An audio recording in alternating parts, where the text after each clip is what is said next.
Have you ever wondered how to punch precise? Small diameter holes into hollow metal pipes using nothing but stick welding. Let me show you how it's done. I'm using a rod type 6013 electrode.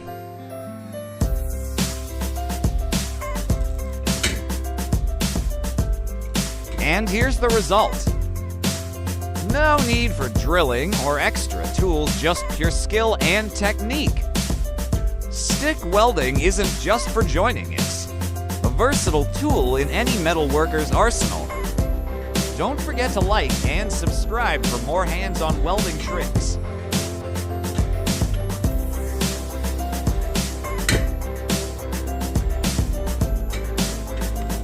Thanks for watching and keep creating. Got questions or tips to share? Drop them in the comments.